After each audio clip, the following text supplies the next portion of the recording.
برای سکایبیا مبری خبدن آلمانیا چالاک وان سیاسی مسلم احمد بشداری بلتنا مدبع برز مسلم دمات باش خوشچاری مهی و ایریشن دولت ترک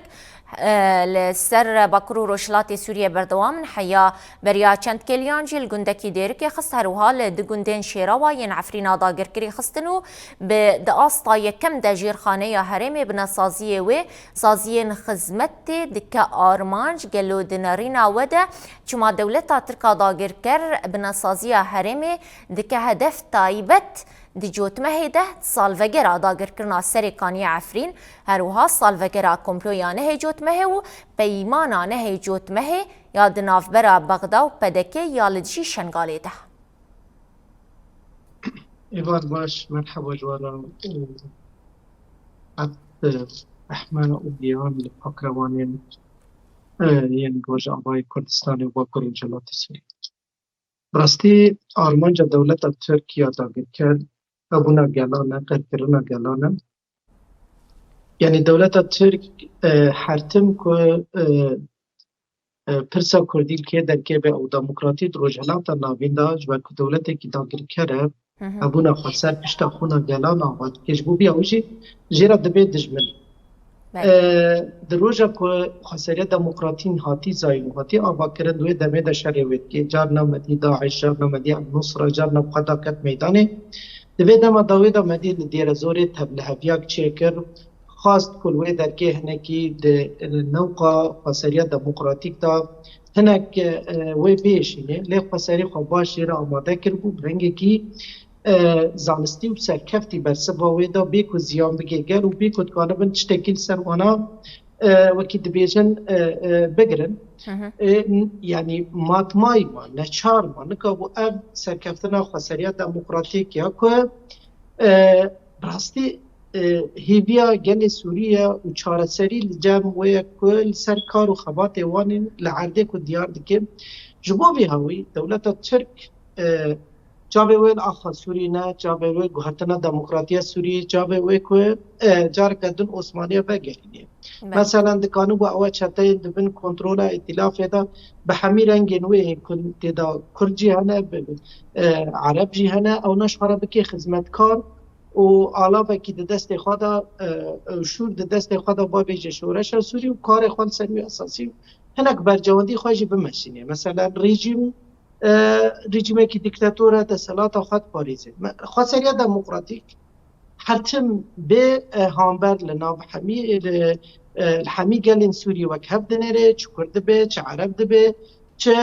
کمنتاوین دبن و اولی داجی چه خریستیان و مسلمان و ایزیدی دبه و داخوازین شورش سوری سر عرده بجی بکرن یعنی و هریمک آبا کر تبی کنم بالا خبروشا خسریه دموکراتیک دن جغرافیه کی دور پیچ کریه همی آلی شهره دکن تبی اب همی مرجن هانه گران و بندابین همی گران لباروید سکنن دکانو بو خواهش هندلا و جدر بارا بده دیار کرن که چارسری لجاموه ده هر آوی هر ردا جبوی هاوی دولتا ترک هنک تشتین کن ند جدا جقارا کرنه حجات و ایریشی بنسازیا باكر روجهلات سوريا كركوه وبو كلام يعني تشقاسا كرم يعني دولة تركيا مزانه هناك يجيو استراتيجيك تشقاس بالجين سياسي دا سويدا بو دا ناتو دا و او چتاين سوريا كو تشقاسا خدمات جوان را كرن بكار آني نكامبول هامبر خساريا ديمقراطيك تشتكي بسر بخير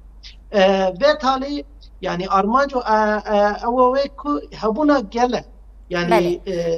بله دورده امبیجن چما هر کو ایریش پیک تی دناوا بیدنگیه که ناونتوی دیگو حتی نهات تو هلوس در نکتن پیش تداخیانی نهات داین چما کسری لبر دولتا ترکا داگر کرنا گر تایبت گوف نجارا یکمه ایریشی حریمت کو وکم دزانن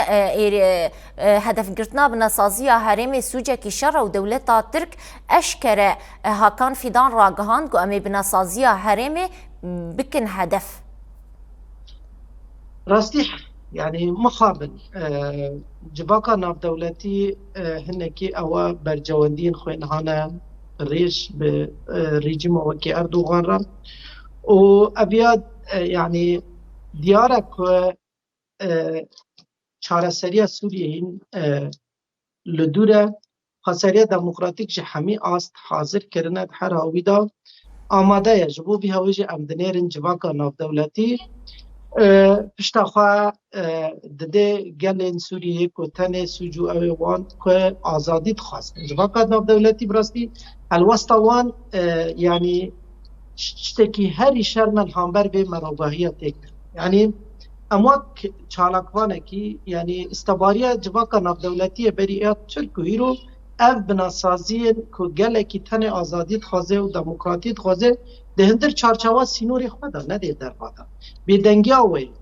û bêhelwestiya wê li hember gelekî ku tiştek di destê wan da tune bîna wan û baweriya wan bi doza wan û aliyekî dijî bi çekên wana meselen îro em dewleta Tirk îro bi çekên NATO metxê bi çekê Almanyan, Fransayan, Brîtanyan, Amerîkan û ev bêriqdara ku hana Tirkiye pê pesna dide xewiya me tenê Tirkiye bi hev dida dike lê hemî kirtikên wê ji derva tê ji va dewleta tê pêşerê gelên ku li Sûriyê azadî wekevî dixwazin. Ji ber ku hemî pîlanên dewleta Tirk yên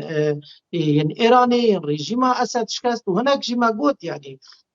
rejîma Erdogan ya terorist gelek sûd ji va çeteyên yên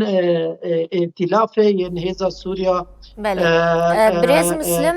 divir de dixwazim vê pirsêşte bikim wek çalakvanên siyasî gon hûn li Almanyayê dibînin têkiliyê we hene gelo helwesta aliyê Almanî li hember van êrîşan çi ye? Bi rastî wek civaka Almanî û gelê Alman yanî li Erdogan dinêrin serokçete yê piştgiriyê çetan, piştgiriyê teroristan wek lê aliyê hikûmet û aliyê ku desthilatdar hûn zanin bercewendî hene, bercewendî wane aborî hene, bercewendî wane pirsgirêka şerên hamber Ukrayna û girêdana wê û hebûna Tirkiye gelek tiştên bi vîya wê bi hev da doseyên girêdayî em dinêrin hinekî xwe bêdeng dikin li hember hinek bercewendî xwe ku dîsa şoreşa Sûriyê û gelê Bakur Rojhilatê Sûriyê temen û sûdê wê dikekile ama wek gel, wek nerîna gel, wek helwesta gel yanî wek kes mixwe gelek ji kesên Alman pirsî rewşenbîrên wan siyasetmedarên wan yên civakê yên normal sivîl yanî dibînin dibêjin ji mafê gelana ku azadiya xwe bixwazin ku bibin xwedî bîn ku demokratiyê wekevî aramî çêkin lê mixabin aliyê desthilatdar hinekî pê bercewendî xwe dikeve ji bo ku bi Erdogan re hene lê hinek tiştî dibe ku ser erdê yê me meselen di aliyê siyasî da, di aliyê leşkerî da, di aliyê diplomasî da tevgera me hinekî hêz bibin. Xweseriya demokratîk duwarê rêxistinî da duwarê diplomasî da duwarê siyasî da gelekî tişne bi ser xwe yanî bi ser xistine yanî ev guvaşên dawiyê dewleta Tirk li hember Bakur Rojhilatê Sûriyê yanî medî nikan bû êrîş bikire destûr bi dest neket çi qasa yanî ew qas pelik di dest wan da hene lê li dervayê sînor em hêşandin ev ya jî diyar e ku hîro em di terezoya navdewletî di Rojhilata Navîn dane hîro em di wê pîvana di Sûrî û di Rojhilata Navîn de û ava tevlihevkirina peligan yanî ciyê xweseriya demokratîk heye ji ber ku xweseriya demokratîk nerînekî wê siyasî ji pêşa roja Sûriyê re hebû helwestekî wê hebû xwe dikanibû biparasta û dikanibû ku kîjan rêye çareseriye ji pirsa Sûriyê re û ji demokratiya Sûriyê re û ji wekheviya gela re û jiyana hevbeş re dikanibû ewriya wê bigire û bi ser bikeve. Bi rastî jî ew tiştên ku dewleta Tirk dike ji bê neçariya wê yanî çare li ber nema nikane tiştekî bike nikane çi tiştê ku di dest Erdogan de hebû kir cankurî û qurban ku ji bo xweseriya demokratîk ji holê rakê nikabû ev binesaziya ku tê ariman çikirin ji neçariya wî ye ji wê zikreşî wê reşiya ku li hember xweseriya demokratîk nikabû bi ser kefta ji bo vî hawî jî penaberiya gel dike و بنسازی و نارامی جواکی که بلکی تکانه به گوا شکل خسری بکه گلکی رو اول لیستوکوان دروژهلاتا ناوین ده همی زانن و که شر خسریا دموکراتیک دکنج بلکو دموکراتی سوریه دو پاریزه تا بله سوجه و تنه او براتیا گلان جانا هفش دزانن که خسریا دموکراتیک باش جیه خاکرتیا و دکودایا گلک دولت دروژهلاتا ناوین ده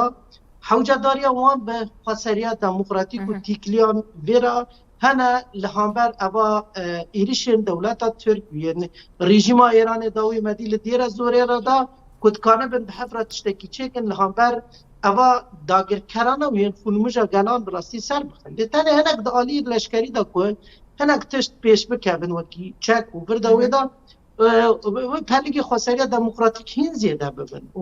و براستی جی یعنی او اردوغان قدیا دیسا خسریا دموکراتیک کار قبره باید بداره و دیسا کار دوبل ماسی بکه و یه سیاسی بکه لیتنه جگل مرا هات دیار کرن آشتی خواز و آزادی خواز بله باشه برز مسلم احمد تی ببورینه دمامیا تفلیبونه الوی دریب داوید به